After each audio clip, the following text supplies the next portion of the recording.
Yilo nyathi yasinda abazingeli sebesithi bayosele. Yilo nhloko eyaphekwa nelitshe lenyangane lavutha ulitshe yasala inhloko sesifikile sesingaphakathi namhlanje the 6th of March 2021 is Saturday. Xa sinjenje siyangena kaloku namhlanje sizothetha ngeso sihloko sikhethiweyo esanamhlanje ke sikhe sacelwa ngabantu bathi makhe sincokoleni ngokuhlola, makhe sincokoleni ngezi zinto umuntu xa ethi uya kusiyazi fanele mhlawumbe yazi uba xa ndiye kusiyazi kuthiwa kuyahlolwa. Nazi ezi ndlela kuhlolwa ngazo zininzi ke abantu abahle namhlanje. Masiyithathile namhlanje uba ngu-part 1 apho sincokola khona ngokuhlola. Namhlanje si-specific sithetha nosisi waseKapa, sithetha noMadlamini. Besicinga ke uba le nto izawuba live, siyenze ngoZoom kuba kaloku useKapa ndiseMonti. Xa sesiyigqibile isijudile le nto kaZoom, le nto ayikho live, kodwa ke wena bawula umbona uzawumbona usisi xa ungumntu waseKapa. Nantsi ifoto yakhe neenamba zakhe, wena mntu othi ufuna ukuyohlolwa. Sesikhumbuza nawe wena mntu uthi ndiyafika kweli khaya, subscribe mntana womhle ukwenzela ukubana ungaphoswa. Kuyadidiyelwa kweli khaya, ininzi into esiyiphathayo. Sigqibezele ke i-announcement ngelithi wena mntu ofuna uba sesikolweni sumane ufowuna uthi tata uBhele ithini le nto yasesikolweni. Le nto yasesikolweni iyaqhuba, iza kushiya ngaphandle, iya uyofumana ifomu ku-www.vusilanga.co.za uyigcwalise ukwenzela uba ungashiyeki. Iklasi iyaqala nge-first week of April apha kule nyanga siya kuyo. Ifomu ise-active ke mntana omhle, wena mntu ofuna ungena esikolweni. Si-online ngesi sikolo, siyayiphinda-phinda loo nto, kufundwa ngoZoom, akho mntu uza eMonti. Mhlawumbi ke masingayitsali ke le nto, sikhe singene apha ekuhloleni. Sizawuthi xa sesibuya ngenye imini sizincokole ezindidi zokuhlola, zininzi kakhulu, kodwa namhlanje sithetha nosisi waseKapa uMadlamini. Masingeneni ke siyommamela camakho. Enkosi Madlamini ngokubana ube khona apha kweli khaya apha kwaVusilanga. You are our first guest. Oko sabana le channel zangekhe simeme mntu. The reason okubana sikumeme, I heard abantu talking about you and then I felt ukuthi makhe ndikuphuthaphuthe. Is not what we do apha. uBhele likes the sound of ivoice yakhe, nto sakatha makhe ayiphumze simame lo mnye umntu. So isizathu ke Madlamini uba sibe nawe, sifuna ungena kule nto yasekuhloleni. Izawungena ke ibe zindidi, abanye bayahlola, abanye bathi bayachaza, abanye bathi bayabhula, abanye loo nto qha kumntu ongomnye nje, an ordinary person ufuna uva iindaba zakhe, ufuna uva iindaba umntu yokubana yafika apho ava khona indaba yadifanwa njani. Is something engaske siyincokole noba sizude siyigqibe namhlanje, because uba kuyenzeka this may end up being u-2-part series. So sizama uthi ke kubantu abasimameleyo sizele loo nto singekayikude. Sizawuqala kule nto isimple ukubana ngubani lo sithetha naye. Enkosi Bhele, Enkosi Langa, nguMadlamini othetha naye. Ndiyabulela kakhulu ngethuba. Igama ndinguNompilo, uMakhosi Nompilo Baphilise. Ngokuhlala ndihlala eKapa, eSerifiri, sitshane nasekhaya elitsha naseMfuleni. Ikhaya ke apho iNkabi ihleli khona liseNgqamakho, kumhlaba okuthiwa kuseZolo, apho ke amaxhanti okhokho ahleli khona. Ndingumntu ke osebenza njengokutshoyo ngokuhlola kakhulu kwizinto ke endithe ndiziphiwe ngamathongo wam. Apha ekuhloleni ke mkhulu, ndingumntu osebenza ngeentlobo zokuhlola.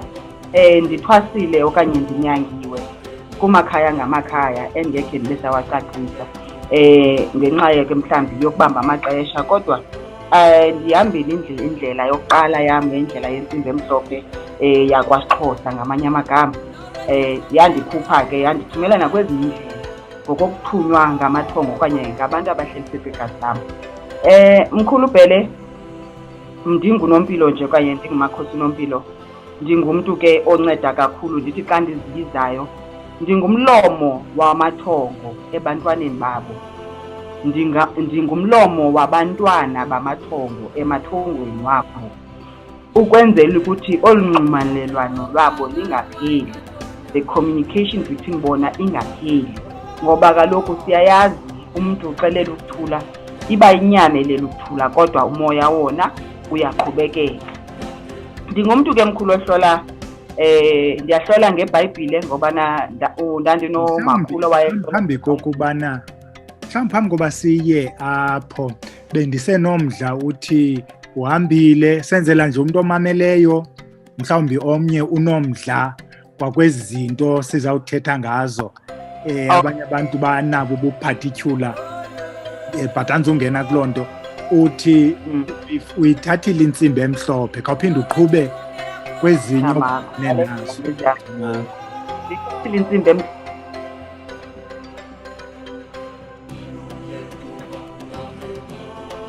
emkhulu ndahamba ndayonyangwa ngokwesithunywa ngenxa yokubana apha endlini kwakho abantu ababesebeguqukelele okanye okhokho bamabamka sebeguqukelele enkolweni eyeza nemissionary phezu kwethu njengomntu. Ndayonyangwa ke ezingilosi okanye ezithunywa phantsi kwenkosi uManana eyayinkosi yaseSwaziland. Ndaphinda ke ndayonyangwa kwaSwayimani eKZN mkhulu, ndinyangwa sisifele sakwaNgcobo apho sininyanga amakhosi ngenxa yokuzalwa ke ebukhosini ngokubana ndizalwa phantsi kobukhosi obuninzi bakwaDlamini abangamamfengu kodwa babuye eSwatini bagqitha ngeKZN. Ndizalwa kwaChezi amabomvana, ndizalwa ke zinkosi zonyawo egazini lam, ndizalwa zinkosi zamaHlubi egazini lam. Zezo nkosi ke zizaqonda uba fanele zilungise ubukhosi bazo. Ndayothwasa ke eKZN, ndahlutshwa ngumlozi sithi thina abantu bangabantu besiXhosa ngamathethantungo ngoba niyayazi ke abakanye abantu bayoyazi ubana xa sizithutha phaa kwaChezi side sithi ntshilo ntakana ulwandle oluwelwa zindaka ziinkonjane zodwa. Siphinde sithi xa sizithutha phaa kwaDlamini iinkonjane ezimnyama ezibhabha emafini. Ndahlutshwa ke zezi nkonjane, ndahlutshwa ngala mathethantungo. Ndaphinda ndancedwa kwakhona kwakweli khaya lakwaNgcobo phakathi kwesimo somlozi okanye samathethantungo. Mandimapho mkhulu kwezi ndisazikhumbulayo nendizixelelwayo ngamathongo ukuthi zizo endisahambe ndayonkqonkqoza ndathi ndingenile. Andizuthetha ke ndangena nakumba womdiki, ndiyaxolisa amakhehle ayazinika nawo ukuthi hawo akhona nawo phakathi kwesimo sokuphila. Kodwa ke andikayi okanye omnye umuntu uzothi andikayi kwezinye izimo ezinjeke ngabantu abanomndawo ukubheka phambili ngenxa ke mhlawumbi yendlela abanye abantu abakholelwa ukubana zisebenza ngayo. Kamagumkhulu mama sesisenzela mhlawumbi nomuntu othi yeyi ingathi nami into ethile yandilandela mhlawumbi uzawufuna xa eku-approacha asesenza naloo nto uba umncedise kuloo nto. Masingene ke ngoku le nto sithetha ngayohlola yinto eyenza umntu aphume kokwabo athi uyovindaba. Kamako khulu into eyenza umuntu aqonda uba uyabona ngoku ufanele ndiyobuza ndikhe ndikhangele ndithathe intonga. Sitsho mos thina kwantu sithi ukuthatha intonga ukuhamba uyomamela ngoba uzokubona uba ikhona into engahambi kakuhle. Kukhona into engahambi kakuhle ngokomzimba wakho, ngokokugula apha emzimbeni awuhambi kakuhle. Ngamanye amagama ngumoya owenza umntu aqonde into yokubana mandithathe intonga ndikhe ndiyomamela uba umoya uthini, ngoba ngumoya mosi lo sithetha ngawo. Sithe amanyange abuya eze njengomoya phezu kwethu. Xa uva umoya uya apha emzimbeni awuhlali kakuhle apha ezimeni zakho. Nabantu xa uhlelisene nabantu izinto azihambi kakuhle, niyaxabana, kubakho nje uchuku kude kukhonjwe wena ngamanye amaxesha ubona uba emani makhe ndiyoyimamela le nto mhlawumbi inobuzinza. Ngamanye amaxesha kwalapha endlini ubona izinto ongaziqhelanga uzibona, uthi uvuka ufike ubone into eziqhiniweyo, uthi uphume endlini ubone ndithiwa amaphepha ungazibala amaphepha abaleke ndolahla yintoni apha phambi komzi wam, uhluthwe ngenye ixesha naziimbovane. Abanye abantu mkhulu bayahlola ngoba bebona abantu abadala abafikayo phakathi kwemizi yabo babe bengabazi bana bathetha ukuthini okanye bafuna ukulungiselelwa kanjani. Omnye umntu mhlukhulu uyahamba yohlola ngokubana vele uva apha kuye emzimbeni xeleleyo, aboniswe ngamathongo wakhe, ambonise mhlawumbi ebona amanzi, ebona ezinye izinto nezinye izinto, aqonda uba andiwaqondi la maphupha ndiwaxelelwa apha emaphupheni, kodwa abone ukuthi icebo mandihambe ndiyocela ukulawulelwa amaphupha ngoyokuhlola. Amagu mkhulu. Amagu Madlamini, uthetha into yembovane, thina sivele sizifaka idumo ezombovane. Sizibona sizigibisela idumo kuthiwe sisichitho. Ndiyavuya nje ithe Vandla nje kancinci enye izinto ezawukhe zithethwe apha kweli khaya apha kwaVusilanga ke siyithethe lento yezi science. Sisathe chu ke njalo ke Madlamini sizawuthi chu sithetha ngawe okwangoku. Sifuna usixele nje uma ungumntu ohlolayo masiqale ngamaxesha osebenza ngawo, whether abantu benza i-appointment xa beza kuwe. Khawusixelele nje umntu onomdla oza kuMadlamini mhlawumbi also use le opportunity yosinika a clear direction ne-cell numbers sizokwazi ke ngoku siyingene kwindlela osebenza ngayo. Makhosi, uMadlamini ke Bhele ngumntu lo osavunyelweyo ngamathongo. Kwakhona bebekhe bandihlalisa phantsi bathi iminyaka emibini abawufuni umsebenzi wakwaMlungu ngoba bona bafuna ugobela. Kodwa ke kanti bona bayibonile iCovid yeza futhi izawuvala izinto kanye ngalaa nyanga kuqala ngayo iCovid mna bandibuyisele emsebenzini ndaqeshwa. Ndingumntu ke onomlungu osakhama apha phezu kwentloko yam noba ngumlungu omnyama. Ndiqeshiwe ke ngokwensebenzo. Ngoku ke ndiye ndisebenze ngamaxesha mkhulu, ndiye ndisebenze nge-appointment ukwenzela into yokubana abantu bengenzi laa nto yayisenziwa ngokhokho kudala yokulinda igqirha elisabheke kulaa lali ongalazi uba lizawubuya nini. Ufika ilayini egqirheni inde ngoba kulindwe elide libuye kulaa lali. Ndiye ke ngoku ndisebenza nge-appointment mkhulu. Ndisebenza kakhulu emva kwemini every day, ngoMvulo, ngoLwesithathu, ngoLwesihlanu. Ndiyasebenza emva kwemini iqala ngo-4 o'clock ubheka ngo-7 o'clock ndiyasebenza. Abantu ndiyasebenza ngoMgqibelo imini yonke, ndiyasebenza ngeqawe uqala ngo-12 ukwehla ndiyasebenza ngeqawe. Ngamaxesha am ke lawo mkhulu. Umntu kuyakwazi uba xa efuna ukuza andithi nje eqaleni athi hayi Madlamini ndikuvile ndirhalela uzokubona, okanye uba ukho eKapa njengomntu ongekho kufitshane mhlawumbi uthi kum Madlamini ndivile unayo intlolo okwazi uyenza ngokwemfonomfono.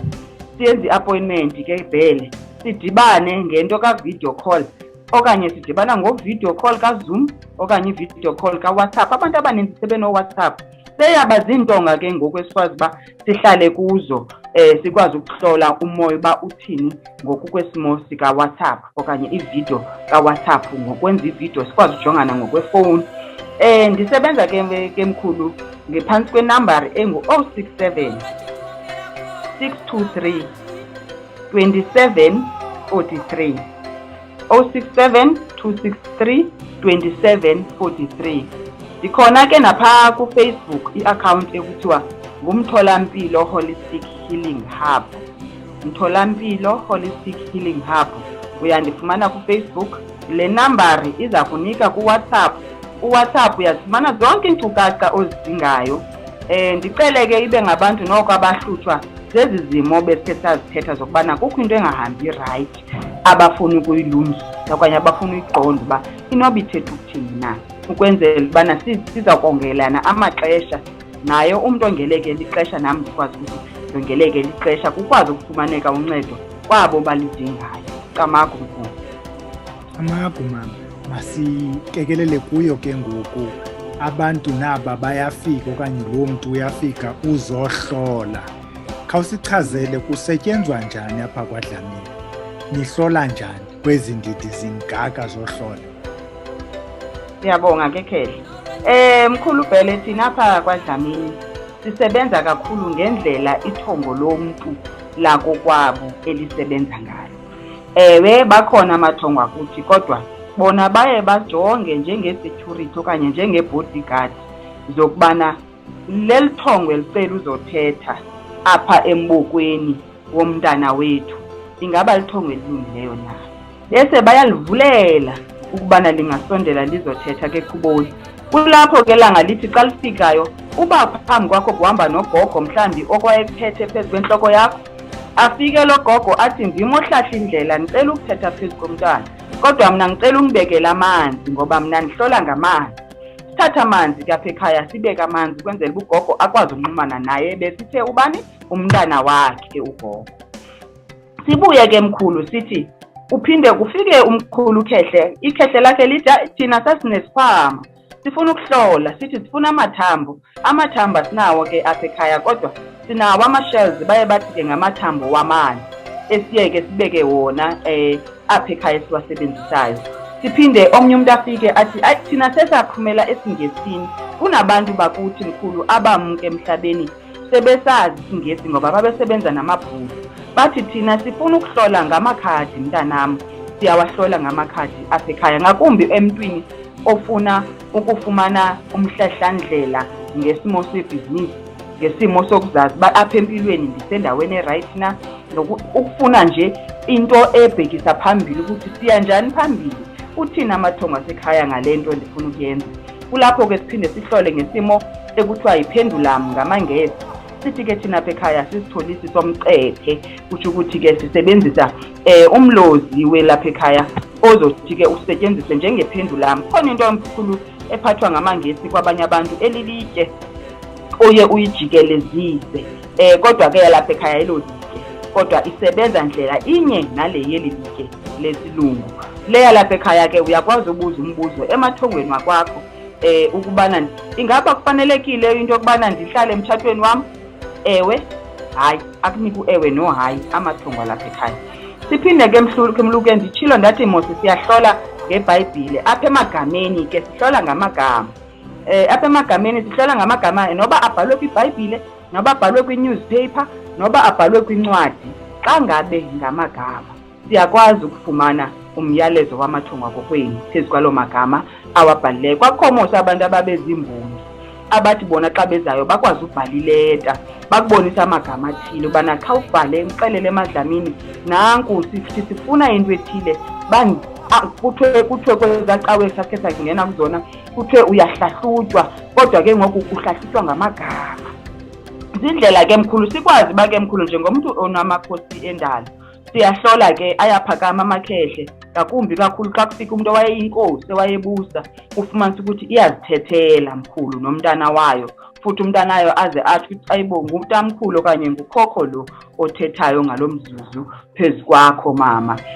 Siyahlola kapha ekhaya nangesifuba njengoko ngabantu abasebenza kakhulu ngesifuba nangenhloko. Zininzi ke mkhulu indlela zokuhlola, ndiqonda nje noko ezi ndisebenza ngazo kakhulu.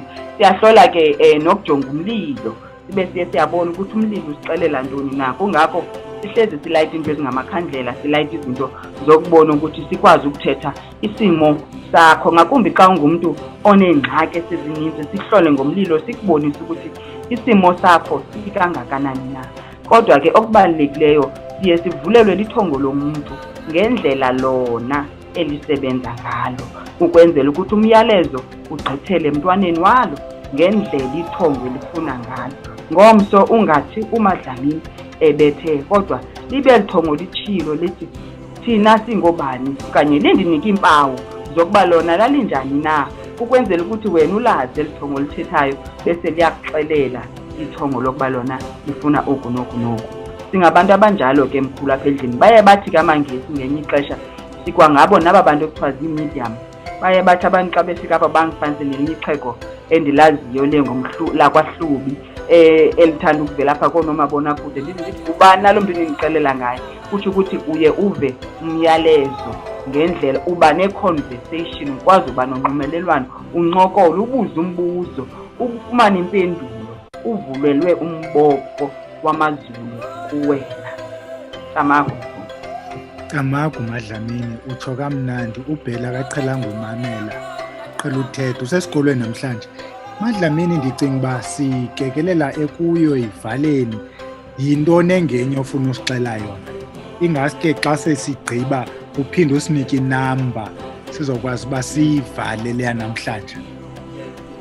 Camagu, xa siyele ekugqibeleni okanye kwivaleni yanamhlanje, ndifuna uthi mkhulu, abantu xa bezawuhamba beyohlola, kubaluleka into yokubana umntu aqale naye azinze. Umntu makakhawubuze uba usemakhayeni, khawukhutshwa apha emaxhantini uba maxhanti ndicela ukuhamba ndiyovela kwaMadlamini, okanye ume phaa kuronta uthethe uthi mathongo wakuthi khani ndicela uhamba ndiye kwaMadlamini, ndicela ukufika uMadlamini endihlele ndilindile elungele ukuthi andixelele iindaba zam. Khawukhe ungumntu omtsha ungahambi uyolala kwatata uNtontoni, ukuhlala apha endlini ukwenzela uba ucenga amathongo akho xa uzohamba, ukwenzela uba amathongo afike kuwe ulindele ukumamela. ungahamba nomuntu mkhulu xa uyohlola ukwenzela ukuba noko kube khona umuntu ngakumbi xa ngumuntu ohluthwa ngumoya ozokwazi ukuthi ezinye izinto akutholikele ongowakho kwenu kodwa ke mkhulu ukwenzela into yobana xa umthembile ube nomuntu ozokubambisa ubana ewe kuthethwe le naleya.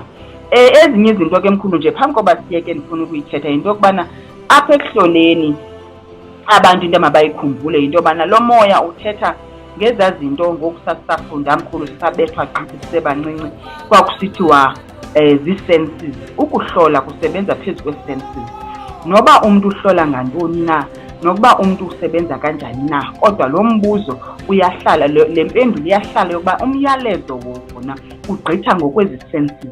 Ii-senses ke sasizinikiwe ngosasisafunda mkhulu kwakuthiwe siyabamba, siyeva ngesandla okanye uyeva ngomzimba. Athi omnye umntu yhu ndinee-goosebumps, ndinenyama yenkukhu apha emzimbeni wam, okanye ndithi xa ndibambe into yomntu ndikwazi umxelela iindaba zakhe, okanye ndithi khawundiphi isandla sakho ukwenzela ubana ndizawukwazi ufumana iindaba zakho ngoba apha esandleni iindaba zizawugaleleleka. Zii-senses ke ezomkhulu. Uyakwazi uba ube ngumntu othi xa uhlola abantu uve apha endlebeni yakho kuthethwa ngokubana kaloku unalaa ndlebe yalaa sense yokuva. Ngumntu ke lowo okwazi ukuthi ahlole abantu ngokubana imiyalezo kuye ugqithiswa ngale ndlela. Ungumntu kokwazi ukubona ngamehlo. Mose sinemehlo likamoya elihlela apha phakathi kwamehlo. Uyakwazi ke ngokuthi ngeli mehlo umamele okanye ubone izinto, ubone i-TV futhi amathongo akokwenu athi umntu enqula athi ndicela uthonga ndihleli. Ngoku kuthonga uhleli ke ngoku okuyubonise utsho ukuthi kusebenza le sense yemehlo ebonayo. Kuphinde ke mkhulu kube khona ngumakhulu lapha kum owayekhula engumntu olihomba athi ndiyiva ikude ndiyanukisa, le nto niyimoshe endaweni ethile, le nto ihamba eli hlobo. Kutsho ukuthi uyayinukisa ngempumlo, nge-sense of impumlo mkhulu. Utsho ubana le fowuni oyifunayo ihlele ewodrophini ecangwe kwe-perfume enukaka njengento enje, ngokubana uva amavumba ezi zinto uzihlolayo okanye ozikhangelayo. Umoya kuyasebenza kakhulu ngokuhlola ngempumlo, okanye uve ngelwimi. Athi umntu usiza athi wena utyiswe ngekhefu yempuku, ndiyiva apha emlonyeni wam le nto, andiyithethi ke ngongenye indawo. So ziintlolo ke ezo esisetyenzwa ngazo xa kuthethwa ngokuhlola. Ndifuna into yobana ndiwuhlahle le ndlela ukwenzela ubana ngomso okanye ngenye imini xa siphinde sathetha siqhubekeke ekubeni uba zonke ezi ntlolo zenzeka phezu koku, ngoba kaloku amathambo xa uwajulile uyawajonga ukwazi ukubana ukwazi uchaza ukuba la mathongo amehlo akho, isensi yakho yokubona ikuxelele ngamathambo la. iBhayibhile uyayivula ixelelwe kwangala mehlo yona ethumele engqondweni ukuthi kwenzeke oku phezu kwesimo salo mntu. Zonke ezi ndlela ekuhlolwa ngazo ngabantu ukubana ndinamakhosi nokuba ngawaphi ngizawuvila izwi uphume ngelwimi lam le nto ekufanele ndiyithethile, okanye ingqondo ibe yiyo ethathwa ngamathongo. Ziintlobo ke makhosi eziqala ngakhona into ekuthiwa kukuhlola. Zonke ke zihamba phantsi kwale foundation eyezimpawu zintlanu ndigqibozithetha: eyindlebe, eyimpumlo, eyimlomo, engamehlo, engumzimba okanye esiskin, inyama le ngokuthatsha into, i-sense of touch. Zezo ndlela ezintlanu. Ezi ndlela ke uye umveke mkhulu xa ndigqibayo ukwenzela uba abantu mhlawumbi bazawushiyeka besalindile. Uyaya ke ngoku kwaMadlamini uze umqondo uba uMadlamini mos nawe unazo ezi zinto. uMadlamini ingathi uthi chu nam kakuhle kule nto ndiyithethayo. Nakuwe makhe kube khona eshukumayo mani kwezi zinto ndithetha ngazo ngoku ungathi uyasangaveli, ngokuba kaloku ezi zinto zizinto odalwe unazo. Nokubana kuphakama i-goosebumps, laa nto kuthiwa sisikini senkukhu, inyama yenkukhu apha kuwe emzimbeni vele xa ndithethayo, ukwenzela uba uvumelane nale nto ithethwa nguMadlamini, uzive nawe umoya wakho ukhululekile ukwenzela ukubona uba le nto ithethwa sesileli thongo, le nto ihlolwa apha ngaba bantu bandihlolayo ngoku bathetha into eyiyo, ukwenzela ukuthi abantu bakuthi bazawuyeka ukulahleka. Uthi sowuneengxaki zakho, uthi xa ufika enyangeni ikuxelela izinto ezikwenza woyike ngakumbi, ungabi usafuna nokuqala nakweyiphi na into, ungabi usafuna noyimamela into ethethwayo kwakhona, ngokubana kaloku iingxaki zakho besezininzi ngoku zongezelelekile. Kamagu vele. Camagu Madlamini, hayi asizuphinde siyongeza ukwenzela abantu bangakhali ngedata. Ndithanda le nto yokugqibela, yazi xa uye emntwini ohlolayo is true ukuthi wena uye because ufuna uvubuthakathwa ngubani. Umuntu ohlolayo ayenze ibe nkulu koyikise, omnye adathi uncedile uze wena mntu uzawukunceda ndim okwazi uzenza ezi zinto, ndifuna i-5,000. Madlamini, masiyeke ilale into yale number ndizawuphinde ndiyibhale apha kwi-screen. Sizawuphinde sibuye because asiyigqibanga wena le nto ohlola njengoba utshilo, zininzi ii-questions around ukuhlola, kodwa xa siphinde sibuya sizawuphinde siqhube ngale nto. Okwanamhlanje masiyeke ilale, sidibane ke nabantu ngomso njengoba sizawube sisenza amathongo Camagwini.